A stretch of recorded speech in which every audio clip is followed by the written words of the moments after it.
November 1st, 2011, Warsaw, Poland. A Boeing 677 carrying 231 people approaches Frederick Chopin Airport with a catastrophic problem. Its landing gear won't deploy. For the next hour, the world would watch as Captain Tadeusz Rona prepared to attempt one of the most dangerous maneuvers in aviation, a belly landing on a major commercial aircraft. Television cameras broadcast live as emergency crews prepared for the worst. Families watched helplessly from the terminal. The entire nation held its breath, knowing that within minutes, this aircraft would either touch down safely or erupt into a fireball of twisted metal and jet fuel. This is the story of skill, preparation, and split-second decisions that turned a potential tragedy into one of aviation's most remarkable rescues. It started as a completely ordinary day. LOT Polish Airlines Flight 16 departed Newark Liberty International Airport in New Jersey at 12:20 p.m. local time, bound for Warsaw. The Boeing 767-300ER, registration SP-LPC, was a workhorse of the fleet, reliable, well-maintained, and familiar to its crew. The aircraft had been in service for years, accumulating thousands of safe flight hours across the Atlantic. At the controls sat Captain Tadeusz Rona, a veteran pilot with over 20 years of experience and more than 6,000 flight hours. His reputation within LOT was stellar, known for his calm demeanor and meticulous attention to detail. Beside him was First Officer Jerzy Schwartz, an equally competent aviator. Behind them, 9 flight attendants prepared to serve 220 passengers. Families returning home from American vacations, business travelers closing deals, students, tourists, people heading home for celebrations or reunions. Nobody knew that this routine transatlantic flight would soon become international news. The flight across the Atlantic was smooth and uneventful. The 767 cruised at 38,000 feet, covering the 4,000 miles between Newark and Warsaw. Passengers read books, slept peacefully, watched in-flight movies, and enjoyed their meals. Children played quietly while their parents relaxed. The crew performed their duties with practiced efficiency, moving through the cabin with coffee and refreshments. The sun tracked across the sky as the aircraft flew eastward over the vast ocean. Everything was perfectly normal. Until it wasn't. As Flight 16 began its descent toward Warsaw around 1 p.m. local time, Captain Rona initiated the standard landing procedure. At approximately 40 miles from the airport, he extended the landing gear. This was a routine action he'd performed thousands of times before, a simple lever movement that should result in 3 sets of wheels locking firmly into place. The nose gear deployed successfully with a reassuring thunk, but something was wrong with the main landing gear. The indicator lights showed an unsafe condition. The massive wheels that support most of the aircraft's weight during landing, the critical components that would absorb the impact of 80 tons touching down at over 150 miles per hour, they weren't locking into position. Captain Rona and First Officer Schwartz exchanged glances. This was serious. They immediately ran through their emergency checklist, methodically testing every possible solution. They tried the backup systems. They cycled the gear multiple times. They attempted gravity deployment, allowing the gear to free fall into position using only the force of gravity and air resistance. Nothing worked. The hydraulic system had failed completely, and without hydraulic pressure, the gear remained stubbornly retracted. At 1:08 p.m., Captain Rona made the call to Warsaw Air Traffic Control that every pilot dreads making. Warsaw, Lot 16, we have a landing gear malfunction. The main gear will not extend. Request priority handling. Lot 16, understood. You are cleared to hold. Advise your intentions. The situation was now critical. The aircraft had fuel for several more hours of flight, but eventually it would have to come down.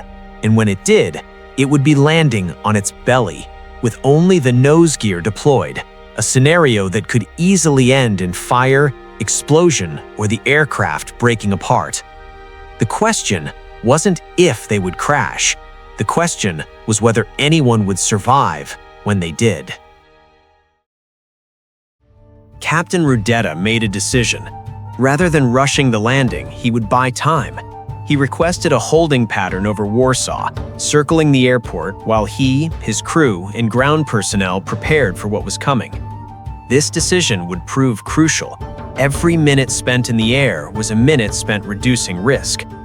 On the ground, Warsaw Airport transformed into a crisis command center. Fire trucks positioned themselves along the runway, ambulances staged nearby, foam trucks prepared to blanket the runway with fire-suppressant foam. The airport was closed to all other traffic. This would be the only plane in the sky. LOT's technical experts were consulted. Boeing engineers in Seattle were contacted. Every available resource was mobilized to support Captain Rudetta's decisions. The consensus emerged. He should burn off as much fuel as possible to reduce the weight of the aircraft and, critically, reduce the fire risk during landing. For the next hour, Flight 16 circled over central Poland, burning thousands of pounds of jet fuel. But Captain Rudetta was doing more than just reducing fuel. He was preparing his passengers and crew for impact. Inside the cabin, the flight attendants had a monumental task. They needed to prepare 220 passengers for a crash landing without causing panic. The senior flight attendant made an announcement, her voice steady and calm. "Ladies and gentlemen, this is your senior flight attendant. We have a technical issue with our landing gear. The captain will be making an emergency landing in Warsaw. We will be preparing the cabin for landing.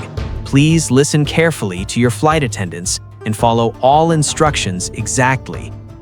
The flight attendants moved through the cabin with practiced efficiency.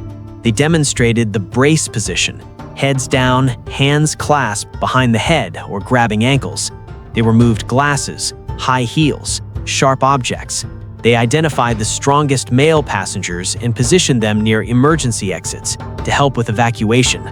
They prepared wet towels to cover passengers' faces in case of smoke. Many passengers were terrified. Some cried, some prayed. But remarkably, there was no panic. The crew's professionalism and calm demeanor prevented chaos. Passengers helped each other, comforting strangers, holding hands with people they'd never met. Meanwhile, in the cockpit, Captain Rudetta was running calculations and simulations in his mind. He'd practiced emergency procedures countless times in simulators, but this was real. 231 lives depended on the decisions he would make in the next few minutes. At 2:40 p.m. Warsaw time, Captain Rona was ready. He'd burned off enough fuel, his crew was prepared, his passengers were in position. Now came the moment of truth. He lined up on runway 33, the longest runway at Warsaw Chopin Airport, over 12,000 feet of concrete that had been covered with fire-suppressant foam. Emergency vehicles lined both sides of the runway, ready to respond within seconds. Media helicopters circled overhead. The landing was being broadcast live on television across Poland and around the world. Millions watched, knowing they might be about to witness a tragedy. Captain Rona's plan was precise. He would keep the aircraft's nose up for as long as possible, using the nose gear to slow the descent. Then, at the last possible moment, he would allow the belly of the aircraft to make contact with the runway as gently as possible. The key was to maintain control and keep the aircraft straight. If the wings dipped or the plane veered off the runway, it could cartwheel and explode. As Flight 16 descended toward the runway, the airport held its breath. Inside the cabin, passengers assumed the brace position. Flight attendants shouted commands. "Brace! Brace! Head down! Stay down! Brace! Brace!" Captain Rona brought the aircraft down with incredible precision. The nose gear touched first, exactly as planned. The aircraft's speed bled off. 160 knots, 140, 120, then contact. At 2:42 p.m., the belly of the Boeing 767 kissed the foam-covered runway. Sparks erupted from the metal-on-concrete contact. The sound was deafening, a terrible grinding, screeching roar as 80 tons of aircraft slid down the runway on its belly. Inside, passengers felt the violent shaking but held their positions. Captain Rona fought to keep the aircraft straight, using differential thrust from the engines and aerodynamic control surfaces. The slightest error would send the plane spinning. The 767 slid for nearly 3,000 feet, gradually bleeding off speed. Smoke poured from the friction points. Emergency vehicles raced alongside, ready to douse any flames, but Captain Rona's precision was perfect. The aircraft remained centered on the runway, wings level, sliding in a perfectly straight line. And then, after what seemed like an eternity, but was actually less than 30 seconds, the aircraft came to a complete stop. For a moment, there was silence. Then, inside the cabin, passengers erupted. They cheered, they cried, they hugged strangers. They'd survived. The evacuation was swift and orderly. Emergency slides deployed. Within minutes, all 231 people were off the aircraft and accounted for. Incredibly, not a single person was seriously injured. A few passengers had minor bruises. That was all. The Boeing 767 sat on the runway, its belly torn and scraped, but structurally intact. No fire, no explosion, no casualties. Captain Tadeusz Rona had just executed one of the most successful emergency landings in aviation history. Within hours, Captain Rona became a national hero in Poland and a celebrated figure worldwide. The Polish government awarded him the Commander's Cross of the Order of Polonia Restituta, one of the country's highest honors. His cool-headed decision-making and exceptional skill had saved 231 lives. But Rona himself remained humble. In interviews afterward, he downplayed his role, crediting his training, his crew, and the support from ground personnel. "I was simply doing my job. This is what we trained for. The entire crew performed magnificently, and we had excellent support from the ground."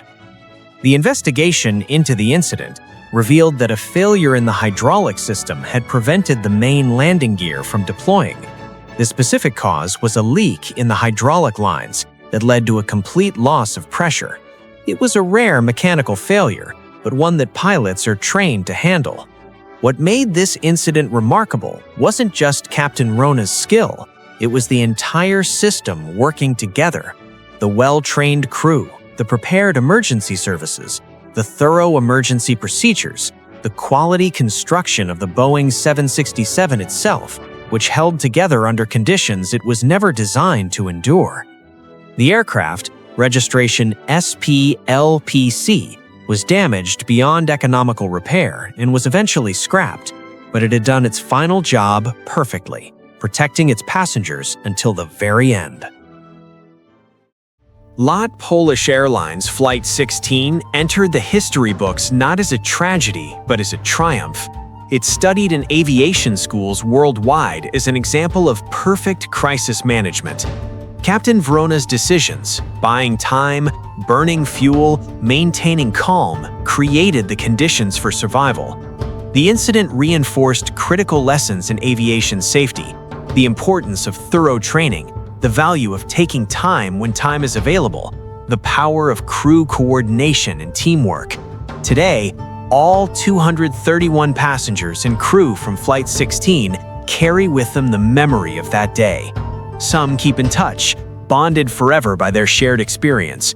They remember the fear, the uncertainty, the moment the belly touched the runway, and the overwhelming relief when they realized they would live. For those watching around the world that afternoon, Flight 16 became a symbol of human excellence under pressure, a reminder that when systems work, when training matters, when people stay calm and focused, Even the most dire situations can have happy endings. On November 1st, 2011, for one terrible hour, 231 people flew aboard an aircraft that couldn't land properly.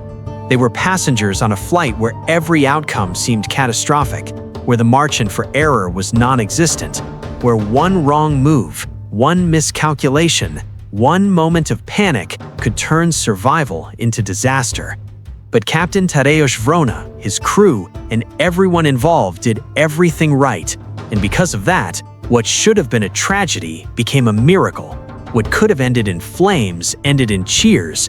What seemed destined for the worst achieved the best possible outcome.